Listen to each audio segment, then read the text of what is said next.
Hello everyone, আসসালামু আলাইকুম। 7 March ঐতিহাসিক ভাষণের একটি পোস্টার ডিজাইনের পিএলপি ফাইল নিয়ে হাজির হলাম আপনাদের মাঝে।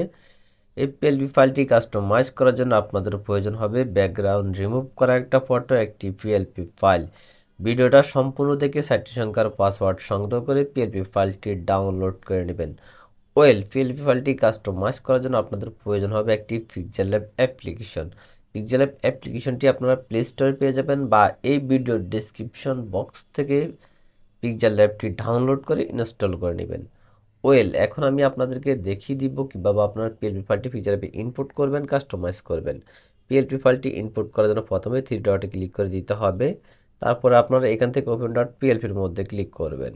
তারপরে একদম উপরে দেখতে পারবেন ডট পিএলপি, এখানে ক্লিক করে দিবেন। আপনারা দেখতে পারবেন 7 March poster design PLP file. এই পিএলপি ফাইলটি 4টি সংখ্যার পাসওয়ার্ড দিয়ে ডাউনলোড করে নেবেন। তারপরে এই ফাইলটির মধ্যে একটা ক্লিক করে দেবেন। তারপরে আপনারা দুটি অপশন দেখতে পারবেন, একটা হচ্ছে ওপেন এন্ড, একটা হচ্ছে ওপেন অনলি। আপনারা চাইলে যে কোনো অপশনে ক্লিক করতে পারবেন। তো আমি এখান থেকে ওপেন অনলিতে একটা ক্লিক করে দিলাম।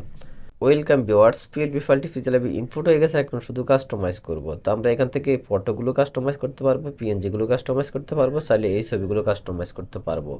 তো এগুলো কাস্টমাইজ করার জন্য আমরা দেখতে পারবো থ্রি ডটের নিচে লেয়ারে ক্লিক করব। আপনারা এখান থেকে যে লেয়ারটি কাস্টমাইজ করবেন সেই লেয়ারটির আপনারা অবশ্যই লকটা ছাড়াই নেবেন। তো আমি আমার ফটোটার লক ছাড়াই নিচ্ছি। তারপরে আমরা এখান থেকে লেয়ার অপশনে ক্লিক করব।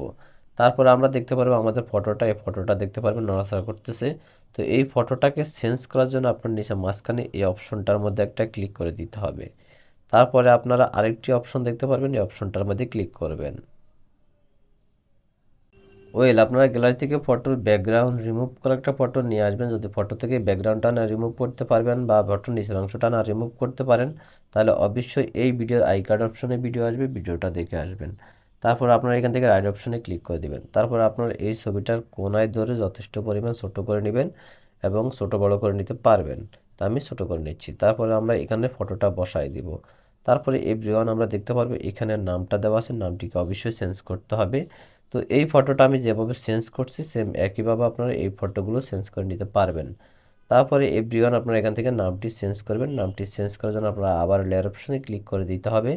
তারপর আপনারা এখান থেকে যে লেখাটি চেঞ্জ করবেন সেই লেখাটির অবশ্যই লকটা ছাড়াই নেবেন। তারপর এখান থেকে পিন আইকনে ক্লিক করে দিবেন, আবার পিন আইকনে ক্লিক করবেন। তারপরে আপনারা এখান থেকে নামটাকে মোছাই দিবেন, মোছা দিয়ে যার জন্য ডিজাইন করবেন তার নামটি লিখে দিবেন, সাকিব আল হাসান। তারপর আমি এখান থেকে ওকেতে ক্লিক করে দিলাম। দেখতে পাচ্ছেন নামটি চেঞ্জ হয়ে গেছে। তারপরে আমরা এই নামটিকে ছোট বড় করার জন্য এই বাটনে ক্লিক করব।